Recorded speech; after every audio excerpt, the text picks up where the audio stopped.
For there shall be sedition among men, and invading one another. And they shall not regard their kings nor princes, and the course of their actions shall stand in their own power, in their power. I mean, the people gonna be doing whatever they want to do. They don't care about no army, navy, marines, air force, kings, whoever in charge of these kingdoms. War is gonna be in the streets, all over the world, not just in America, everywhere. It says, a man shall desire to go into a city. This is martial law right here. That was racial war. Now martial law is right here. A man shall desire to go into a city and shall not be able. For because of their pride, the city shall be troubled. So nobody want to give the Most High acknowledgement for everything.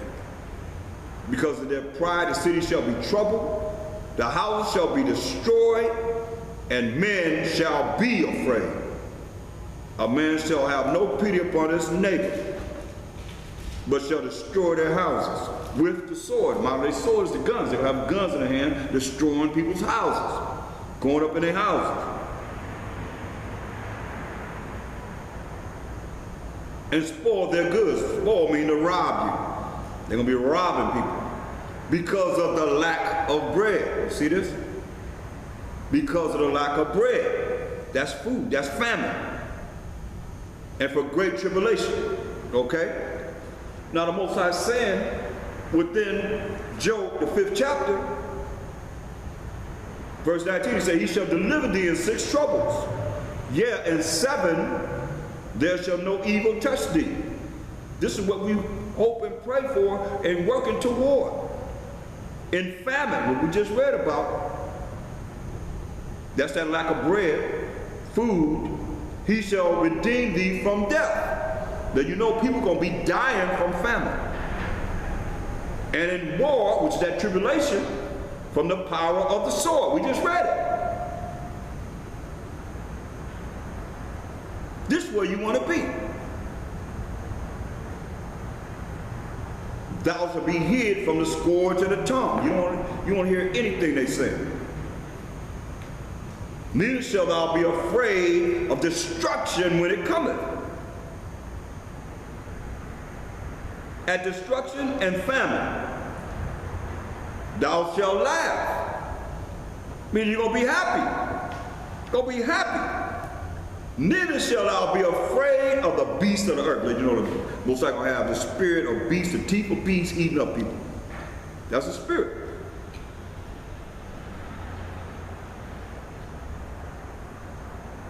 For thou shalt be in league with the stones of the field, and the beast of the field shall be at peace with thee. And thou shalt know that thy tabernacle shall be in peace. And thou shalt visit thy habitation, and thou shalt not sin. So if you sinning, this ain't talking about you. If you not operating with obedience to the Most High's word, his law, statutes, commandments, ain't talking about you. You can expect everything to happen to you. So he said, thou shalt not sin. You better know what's right according to the word of the Most High, according to his laws. Because you look at opposite, that's what's going to be happening to people that don't really following the Most High's laws, statutes, commandments, that are sinners.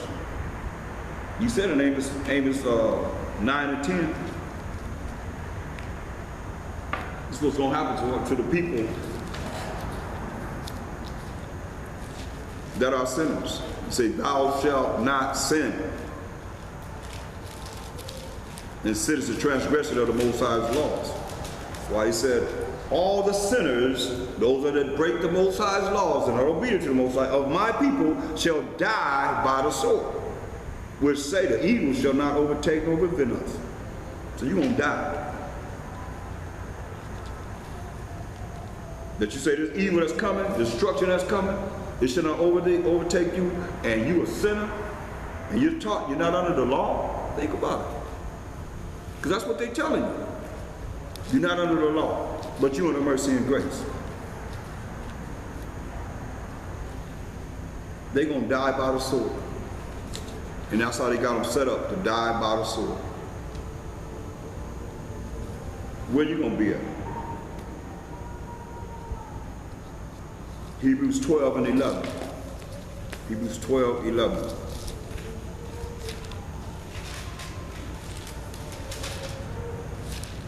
Hopefully it's going to apply to you. But it's going to take a lot of work. It will take more work than what we're doing. And I'll have to keep saying that so that you'll think, okay, I got to do more. What can I do? Instead of you just listening and think you're going to make it to the kingdom. And no works, with no works. No chastening for the present seemeth to be joyous, but grievous. Nevertheless, after it yielded the peaceable fruit of righteousness unto them which are exercised thereby. See?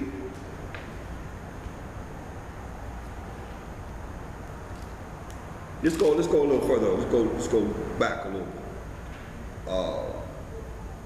Let's look at verse.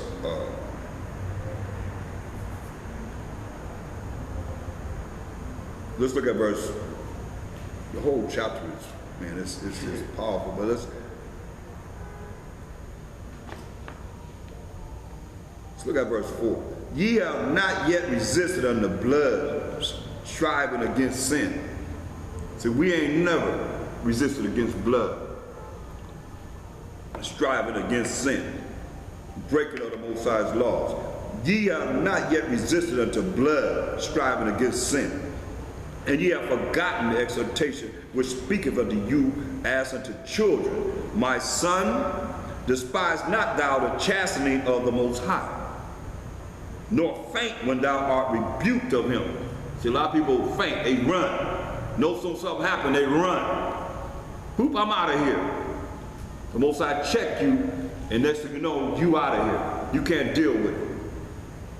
And where you running? You running right back to the world that the Most High took you out of.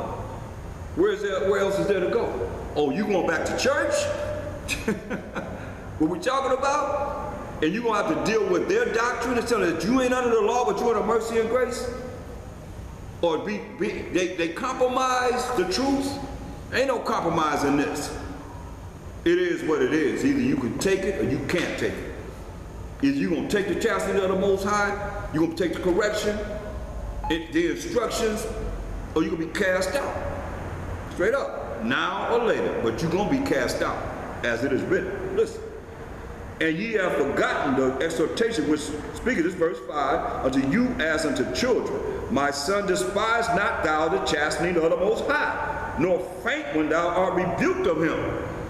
People don't faint, brothers don't faint. Become all weak, man. That's why the Most High said, hey, gird up your loins like a man. For whom the Most High loveth, he chastens. He chasteneth. He gone and scourges, whips every son whom he receiveth. Ain't nobody getting out of this. You're going to be whipped. You're going to go through change. You're going to be dipped in the fiery furnace of affliction. You got to have faith to know that Most High going to bring you out. If you endure chastening, see, you got to endure chastening. The Most High dwelleth with you as with sons. You don't look at this as this is you coming into something where it's going to be all beautiful. It's going to be all wonderful. No chastening, no checking by the Most High. You ain't going to go through no pain and suffering. And so say they went through afflictions. Oh man, they killed all the apostles. Everybody read about the prophets, Mashiach Yahushua, everybody read about in the flesh, they mainly killed. That many people that died of old age, and they just, only a few. This is something that's against everything that this world stands for. Because this world is in wickedness. The earth is given to the hand of the wicked. He covered the faces of the judges there, if not wearing who is it? He disguised himself to be righteous. That's why you can't despise the chastening of the Most High to get you right. To have you so your mind will not be polluted with the pollutions of the Gentiles. These other nations. And our people that are Gentile-minded, that follow the way that they're supposed to follow, that these Gentiles say you got to follow, to be accepted in their world. See, that's what's going on too. But it's contrary to the word of the Most High. That's why the Most High got to check your butt. He got to scourge. He got to whip you. So what do you think a scourge means? That's a whipping. He got to whoop that butt. Just gonna take, just like your parents supposed to whip you. He gonna give you the comparison. Listen. But verse 6, whom the Most High loveth, he chastens and scourges every son whom he receiveth. If ye endure chastening, the Most High dealeth with you as with sons. For what son is he whom the Father chasteneth not? Everybody that's been in this truth should have a story of the chastisement of the Most High. But if ye be without chastisement, whereof all are partakers, hear that? We all are partakers of this chastisement of the Most High, going through pain and the suffering and all kind of tribulations. Then are ye bastards and not sons. You don't belong to the Most High. So you want the easy way out? Well, you ain't going through no chastisement, the Most High ain't scourging you, then you a bastard, he said, and not the son of the Most High. Furthermore, we have had fathers of our flesh which corrected us. Your dad checked you, corrected you, and we gave them reference. They whipped that butt, you gave them reference. You paid attention to what they said. Once you got, once that daddy got a hold of you, you gave them reference. Shall we not much rather be in subjection unto the Father of spirits and live? So if you're not in subjection to the Father of spirits, you hear that? Father of spirits and live. Well, I mean, come on now. You look at what he's saying in the spirit and look at what it says concerning these spirits. When you look at Ecclesiastes 39 and 28, don't get it twisted, y'all, because nobody can avoid this. Like I said, nobody can avoid this. Ecclesiastes 39 and 28. We talk about the Most High, the Father of spirits, right? It says, there be spirits that are created for vengeance. Remember, we're talking about the Father of these spirits, who you better be subject to live. It says, there be spirits that are created for vengeance, which in their fury lay on sore strokes, in the time of destruction, not love and happiness and joy. In the time of destruction, that means you, if you get to destruction, you're not going to live. In the time of destruction, they pour out their force and appease the wrath of him that made them, because he's the Father of spirits. Fire, you get burned up. Hailstorm hit you. You know, people that die from hailstorms, from hell. Fire, hail, and famine. That's what we were talking about earlier. Food shortage. Where you have food, they're going to come in your house and steal what you have and kill you. That's why you better be subject to the Father of spirits. These are spirits. Famine, food shortage, and death. You have a spirit, a death spirit, a death angel, or death angels. You see? All these were created for vengeance. Teeth of wild beasts, and scorpions, serpents, poison snakes, and the sword. The modern day sword is the gun that we just read about, how they're going to have guns in their hands coming up in people's houses, robbing them for the lack of food, lack of bread. A loaf of bread costs $1.99. Come on. They're not going to have bread. And great tribulation, punishing the wicked to destruction, because you don't want to accept the Father of spirits. You don't want to be subjected to the Father of spirits. Listen. They shall rejoice in his commandment, And they shall be ready upon earth. They right here on the earth. Spirits, all these spirits are on the earth.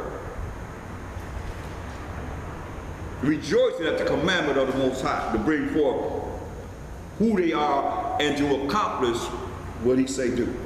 When need is, when the Most High needs them, they right here on the earth, y'all. Spirits. And when their time has come, when the Most High called one of these spirits that he just named, he's the father of these spirits. They shall not transgress his word. They're not going to break his word. That's why we got to look at this, come into the realization of how this all comes into being.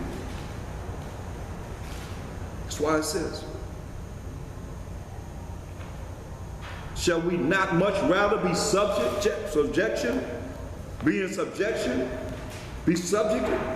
unto the Father of spirits and live? For they verily for a few days chasten us after their own pleasure. This is your dad. But he for our profit, not for our destruction, but for our profit, that we might be partakers of his holiness, his righteousness. Now no chastening for the present seemeth to be joyous, but grievous. Nevertheless, after it yieldeth the peaceable fruit of righteousness unto them which are exercised thereby, wherefore lift up the hands which hang down and the feeble knees, and make straight paths for your feet, lest that which is lame be turned out of the way, but let it rather be healed. Every part of you that is not whole, let it be healed. Follow peace with all men and holiness, without which no man shall see the Most High. See? That's what we have to do. That's why we have to look at this, and not with bitterness of heart because our people don't know. You know, a lot of people, they can't really handle the way I'm speaking because I speak strong. My voice is my voice. When I'm supposed to change my voice because to satisfy you, I can't do that. But they say I'm angry. I'm not angry. You ain't never seen me angry. You don't want to see me angry. But then when I speak like this, oh, you're mad, you're angry. I'm not angry. I'm just in the spirit of the Most High. Look at Mashiach Yahushua. When he spoke, they asked him, he asked him, who do you see? What do you say? We see Mashiach Yahushua of Nazareth. Soldiers, powerful soldiers, came with Judas, the traitor, against him. And he said 3 words. He said, I am he. And they all of them fell down to the ground. How you gonna deal with a Mashiach Yahushua? Y'all Mashiach, so-called. If you can't deal with, he went out to the sea and talked to people on the shoreline. Do you really know him? Do you really know? I mean, I don't think people really know him, man. I don't really think they know him. Go to Luke 19. This is what we're talking about. Shoot, any man that you know on this earth ain't like this. You better recognize.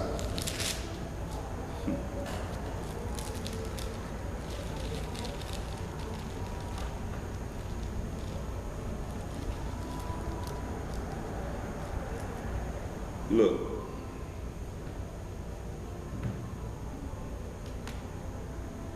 Go to Luke 19, get right to the point, verse 22.